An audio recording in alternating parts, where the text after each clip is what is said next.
నమస్తే సార్. నమస్కారం అమ్మా. సార్, హెయిర్ ఫాల్ ఇప్పుడు ఏంటంటే ఎవరికైనా సరే ఆడవాళ్ళకి కావచ్చు, మగవాళ్ళకి కావచ్చు, హెయిర్ అనేది చాలా ఇంపార్టెంట్. అవునండి. ఒక లుక్ అనేది ఉంటుంది అనేసి చాలా కేర్ తీసుకుంటూ ఉంటారు. ఎంత కేర్ తీసుకుంటారో అంత హెయిర్ ఫాల్ అవుతూ ఉంటుంది చాలా అవునమ్మా. మందికి. అవును. మగవాళ్ళలో అయితే బట్టతల కూడా వచ్చేస్తూ ఉంటుంది చిన్న వయసులోనే. అవునమ్మా. అయితే ఈ హెయిర్ ఫాల్ రావడానికి మెయిన్ రీజన్స్ ఏంటి సార్?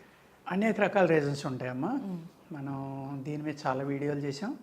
కానీ ఈరోజు మీ ప్రేక్షకులకి కారణాలతో పాటు ఒకటి రెండు ఫార్ములాలు కూడా చెప్దామమ్మా పెరగడం కోసం తప్పనిసరిగా. మెయిన్ ఆహారం అమ్మా. ఇక్కడ ఆహారం అలవాట్లు ఎప్పుడైతే మారిపోయినాయో జంక్ ఫుడ్స్ ఎక్కువగా తింటాం. అదేవిధంగా మన హెయిర్ అనేదానికి మినరల్స్ చాలా బాగా కావాలమ్మా. ఆ మినరల్స్లో ఐరన్ అనేది చాలా ఇంపార్టెంట్ అండి హెయిర్కి. ఈ ఐరన్ డెఫిషియన్సీ వల్ల కూడా ఇది జరుగుతుందమ్మా. అదేవిధంగా రకరకాల కెమికల్ షాంపూస్, కెమికల్ సోప్స్ ఇటువంటివి వాడడం. అదేవిధంగా మన ఆహారంలో అనేక రకాల కెమికల్స్ తోటి కూడి ఉన్న ఆహారం, విషంతో కూడి ఉన్న ఆహారం తింటాం. ఈ ఎక్కువ జంక్ ఫుడ్స్ తింటాం, ఎక్కువ కారం కానీ ఎక్కువ పులుపు కానీ ఇటువంటివి తినడం వల్ల ఇంటెస్టైన్స్లో ఒక హీట్ అనేది ప్రొడ్యూస్ అవుతుందమ్మా. దాన్ని గ్యాస్ట్రిక్ ప్రాబ్లం అనుకోవచ్చు, మనం అల్సర్స్ అనుకోవచ్చు, ఇంకోటి అనుకోవచ్చు. ఈ హీట్ అనేది క్రానిక్ అయిపోయిన తర్వాత ఇది అపానవాయువు కింద తయారయ్యి మన బాడీ అబ్జర్వ్ చేసుకుని బ్రెయిన్కి వెళ్తుందమ్మా. ఇది గాలి యొక్క లక్షణం ఏంటి? పైకి వెళ్ళడం.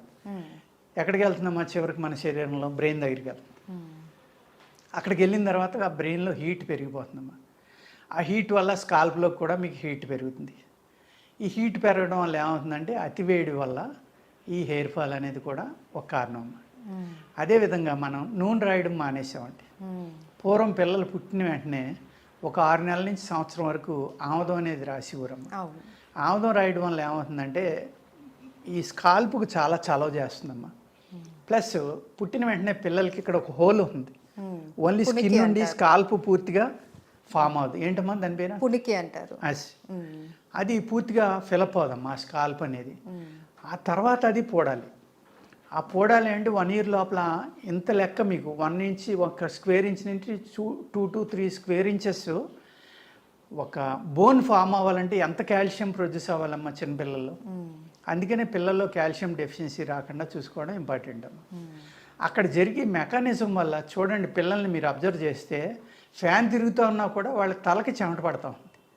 ఎందుకు అంటే ఆ మెకానిజం అక్కడ జరుగుతుంది కాబట్టి. దానివల్ల అక్కడ చాలా హీట్ ప్రొడ్యూస్ అవుతుందమ్మా. ఆ హీట్ అనేదాన్ని తగ్గించడం కోసం ఆముదం అనే ఒక అద్భుతమైన ప్రక్రియ మన ఆయుర్వేద శాస్త్రంలో పిల్లలకి ఆముదం రాసేవారమ్మ. ఆముదం రాయటం ఏమవుతుందంటే యాంటీ వైరల్లో, యాంటీ ఫంగల్లో, pain relief, anti plus lubricant, plus ఆ హీట్ అనేదాన్ని అబ్జర్వ్ చేసుకుని బయటికి తీసుకొచ్చేస్తుంది. ఎప్పుడైతే అలా జరిగిందో వాళ్ళ బ్రెయిన్ చల్లగా ఉండటం వల్ల ఆ పిల్లలు ప్రశాంతంగా నిద్రపోతారు. ఆ పిల్లల్లో బాడీలో హీట్ అనేది అబ్జర్వ్ అయిపోవడం వల్ల ఎదిగిన తర్వాత జుట్టు అద్భుతంగా పెరిగి జుట్టు రాలకుండా ఉండటానికి అక్కడి నుంచే మీరు జాగ్రత్త తీసుకోవాలమ్మా. అవన్నీ మనం మానేసి బేబీ ఆయిల్స్ అని ఇంకోటని లేకపోతే రోజు తలంటడం, ఈ కెమికల్ షాంపూలతో తలంటడం వల్ల కూడా ఈ మెయిన్ రీజను జుట్టు రాలిపోవడానికి కదమ్మా, హీట్ పెరిగిపోవడం అనేది. పెద్దవాళ్ళు కూడా అంతే కదా, ప్రతిరోజు తల అంటుతున్నాం. నైట్ ఆయిల్ రాసుకుని ఉదయం అంటుకుంటే పర్వాలేదమ్మా. ఆయిల్ రాయడం అనేది మానేసాం. కొబ్బరి నూనె మానేసాం. పూర్వం ఆవు నెయ్యి కూడా రాసేవారమ్మ. ఆముదం ఆవు నెయ్యి కలిపి రాసేవారు, ఆవు నెయ్యి రాసేవారు, ఆముదం రాసేవారు. కొబ్బరి నూనె అనేది కంపల్సరీ. లేవగానే ముందర స్నానం చేసిన వెంటనే కొబ్బరి నూనె రాసుకోవడం, తలంటుకోవడం అనేది వారానికో 15 రోజులకో 10 రోజులకో అమ్మ. ఇప్పుడు ఏంటి, ఎవ్రీడే మీరు కెమికల్ తోటి హెడ్ బాత్ అనేది చేస్తున్నారు. చేసినప్పుడు వెంట్రుకలు రాలిపోకుండా ఎలా ఉంటాయమ్మా.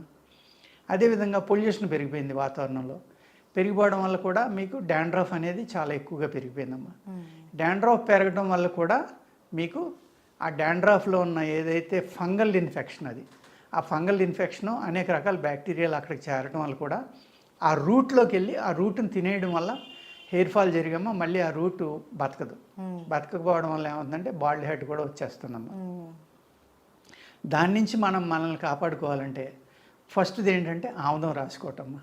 అదే ఆముదం మీకు ఇబ్బందిగా ఉంది అనుకుంటే ఆ ఆముదం సగం తీసుకోండి. అంటే ఒక 500 ml కొబ్బరి నూనె తీసుకోండి అమ్మా. ఆ రెండాటిలోని మీరు ఈ జీడి నల్ల జీడి అని దొరుకుతుందమ్మా. అడవి జీడి పిక్కలు అంటారు, ఈ నల్లగా ఉంటాయి. అది కట్ చేసినప్పుడు కూడా గ్లౌస్ పెట్టి జాగ్రత్తగా కట్ చేసుకోవాలమ్మా. లేకపోతే అది కట్ చేసినప్పుడు ఆ జీడి తగిలితే చేతులు పుళ్ళు పడిపోతాయి. అటువంటి ఇది 1/2 లీటర్, అది 1/2 లీటర్ తీసుకుని అందులో 20 జీడి గింజలమ్మా లెక్క పెట్టుకుని వాటిని 2 ముక్కల కింద కట్ చేసి వాటిలో వేసి కాసుకోవాలమ్మా. ఆయిల్ ఆ జీడి గింజలు వేగి తేలే వరకు మీరు ఆ ఆయిల్ని బాయిల్ చేసుకోవాలి. అవి పైకి ఫ్లో అవుతాయి. ఫ్లో అయిన తర్వాత ఆయిల్ ఆపేసమ్మా. దాన్ని వడపోసుకుని మీరు బాటిల్లో పోసుకుని ఆ ఆయిల్ కనుక మీరు వాడితే డాండ్రఫ్ అనేది అద్భుతంగా తగ్గిపోతుందమ్మా. ఈ హెయిర్ ఫాల్ ఇమీడియట్గా మీకు ఆ బ్యాక్టీరియా కానీ ఆ ఫంగస్ కానీ ఏవి ఉన్నాయో అవన్నీ చనిపోయి మీకు హెయిర్ గ్రోత్ అనేది స్టార్ట్ అవుతుందండి. ఓకే. అలాగే ఆహారంలో మీరు ఐరన్ ఎక్కువ ఉన్నాయి తీసుకోవాలమ్మా. ఐరన్ ఎక్కువ దేంట్లో ఉంటుందంటే ఉసిరిలో ఉంటుంది, అదేవిధంగా కరివేపాకులో కూడా ఉంటుందమ్మా. ఈ ఉసిరికాయలు అనేవి ఉన్నాయి కాబట్టి ఉసిరి పౌడర్ దొరుకుతుంది, పప్పు దొరుకుతుంది. పై తొక్కే గింజ పనిచేయదండి.